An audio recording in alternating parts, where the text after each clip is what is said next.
ဒီဗီဒီယိုလေးကတော့ကျွန်တော်ထိုးထားတဲ့တီချက်ရဲ့နောက်ဆုံးဗီဒီယိုလေးဖြစ်ပါတယ်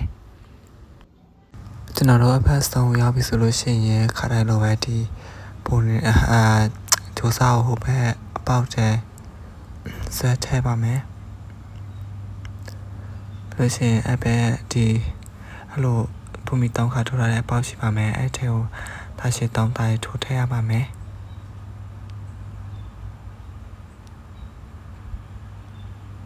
တဲ့နဲ့ပြီးတော့တောင်းတိုင်းပြီးလို့ရှိရင်ဟောက်ဘက်မှာပုံနေတဲ့ပုံဒါရှိတောင်းခါထိုးထားတဲ့ဟာရှိပါမယ်ပြီးလို့ရှိရင်အဲ့နောက်ဆုံးကြားတဲ့အထဲကိုထည့်မယ်ပြီးလို့ရှိရင်ပုံမီတစ်ခါထိုးမယ်ဆိုလို့ရှိရင်ထိုးဖြတ်လိုက်လို့ရပါပြီဒီမျိုးအဲ့ကြီးလက်ပုံစံမျိုးရလာမှဖြစ်ပါတယ်အဲ့ဒီကျွန်တော်တို့အဲ့ကြီးတစ်ဖက်ချမ်းပေါ့နော်အဲ့ကြီးတစ်ချမ်းပုံစံမျိုးရလာမှဖြစ်ပါတယ်ပြီးတော့ကျွန်တော်တို့အဲ့ကြီးရဲ့အနောက်ဘက်ပေါ့နော်အဲ့ဒီပခုံးကျွန်တော်တို့အနောက်ဘက်ပခုံးဘက်ကိုနောက်တောင်းထပ်ထိုးရမှာပေါ့နော်အမှကျွန်တော်တို့ထိုးထားတဲ့အဲ့ဒီတောင်းလေးရနေရာလေးမှာရှီကိုဆွဲထည့်မှာပေါ့နော်အဲ့ဒီရဲ့နောက်ဘက်ချမ်းကိုထိုးဖို့အတွက်ပြီးတော့ဖုန်းမီတောင်းခါထိုးမယ်ပြီးလို့ရှိရင်နောက်တစ်ဖက်မှာနောက်တစ်ပေါက်မှာတာရှည်တောင်းခါထိုးရပါမယ်အဲ့ဒီပုံစံအတိုင်းပဲတာရှည်တောင်းခါအောက်ဘက်ကိုထိုးသွားမယ်အောက်ဘက်ကိုထိုးသွားမယ်ပြီးလို့ရှိရင်ကျွန်တော်တို့တောင်းထပ်ထိုးရမှာပေါ့နော်ဗီဒီယိုတော့နည်းနည်းလေးချောက်လို့ပေါ့နော်ဒီတော့အခြေခံရှိမဲ့ဆိုလို့ရှိရင်တော့ဒါတော့နည်းနည်းလေးနားလည်ရလွယ်မယ်ဆိုမှပါဟိုအဆဆထုံးမဲ့တူတဲ့အတွက်ဆိုလို့ရှိရင်တော့ထိုးရတာခက်ပါမယ်ဒီပုံစံတိုင်းပဲဒီလိုမျိုးတောင်းခါတိထိုးလာမှာပေါ့နော်ဒီနားရောက်လို့ရှိရင်ကျွန်တော်တို့ပြန်ထိုးမယ်ပြီးလို့ရှိရင်ပြန်လာမယ်တောင်းခါထိုးရမှာပေါ့နော်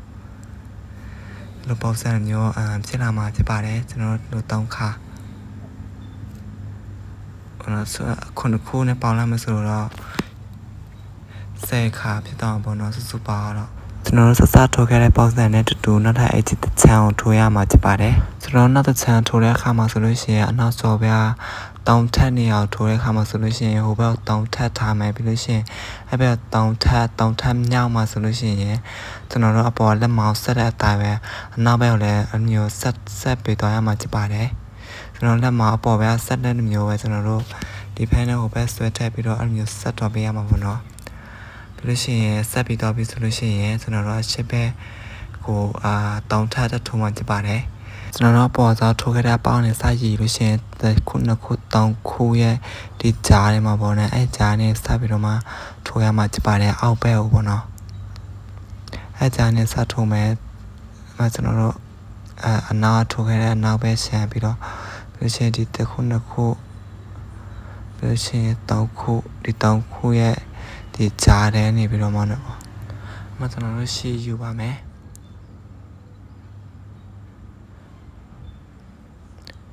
ရှေ့ထားတဲ့ရှေ့ကိုယူမယ်ပြီးလို့ရှိရင်ဖုန်းမီ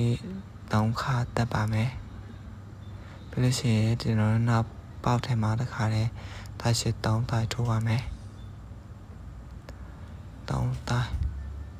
ပြီးတော့နောက်ထပ်ပေါက်မှာအောက်ဘက်ကိုထိုးသွားမှာပေါ့နော်တောင်းတိုင်းနဲ့တိုင်းပြီးတော့တောင်းတိုင်းအဲ့ဒီတိုင်းပဲထိုးမယ်ပြီးလို့ရှိရင်ဟိုအောက်ဘက်ကိုထိုးမယ်ပြီးလို့ရှိရင်ပြန်လာမှာပေါ့နော်အဘက်ပြန်လာပြီဆိုလို့ရှိရင်ကျွန်တော်တို့အဲ့ဒီထိုးထားတဲ့နေရာနာကိုတာရှစ်တောင်းခါထိုးပြီးတော့ပြီဆိုလို့ရှိရင်ကျွန်တော်တို့အဲ့ဒီနောက်ဆုံးဒီနာလေးကိုမထိုးဘူးနော်အဲ့ဒီကြားတဲ့ကိုအတိုက်ရှိထိုးထဲမှာပေါ့နော်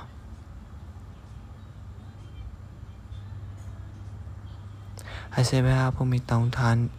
ထိုးထားတဲ့နေရာလေးကိုမထိုးဝထဲဘူးပေါ့နော်အဲ့ဒီကြားတဲ့ဟာကိုတက်ရှိတစ်ခါထိုးထဲမှာပေါ့နော်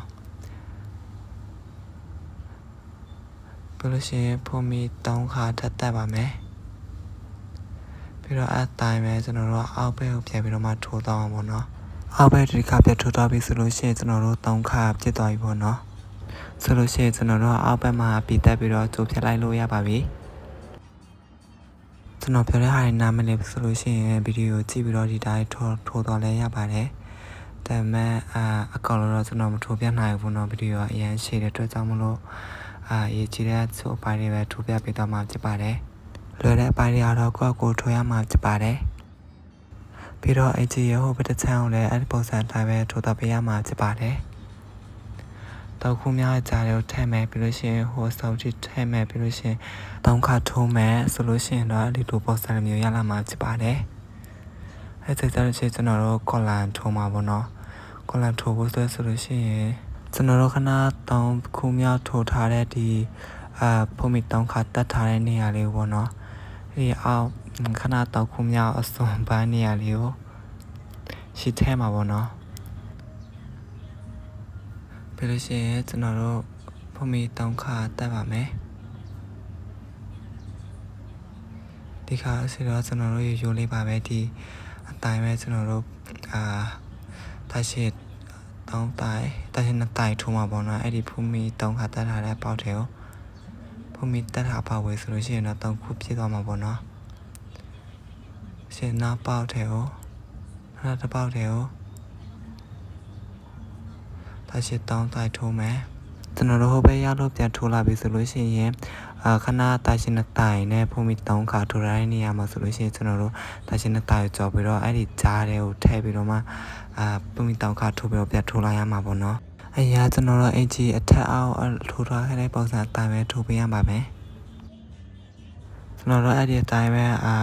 ဟိုဘက်ကျွန်တော်တို့ဒီဘက်စထိုးခဲ့တဲ့နေရာနဲ့တူပဲဟိုဘက်တောင်းခုထိုးထားတဲ့အဆောင်ထိပုံမီတောင်းခါထိုးထားတဲ့နေရာထိကိုကျွန်တော်တို့ထိုးသွားမယ်ပြီးလို့ရှိရင်ဒီဘက်ပြထိုးလာမယ်ဟိုဘက်ပြထိုးသွားမယ်ဒီဘက်ပြထိုးလာမယ်ကျွန်တော်တို့လို့ရှင်တဲ့ကော်လန်အနေထားထိရောက်တဲ့အထိထိုးပေးရမှာဖြစ်ပါတယ်အပြားတစ်မျိုးနဲ့တောင်းလို့ရမယ်ကျွန်တော်တို့အရောက်နေရောက်ဆက်ပြီးတောင်းပေးထားပါတယ်ပြီးတော့ကျွန်တော်တို့ချက်တီးတဲ့ဖို့အတွက်အောက်ဘက်မှာနောက်ထပ်လေးထိုးပေးပေါ့နော်အဲ့ဆက်ကြလို့ရှိရင်တော့ဒီလိုအကြီးလေးရလာမှာဖြစ်ပါတယ်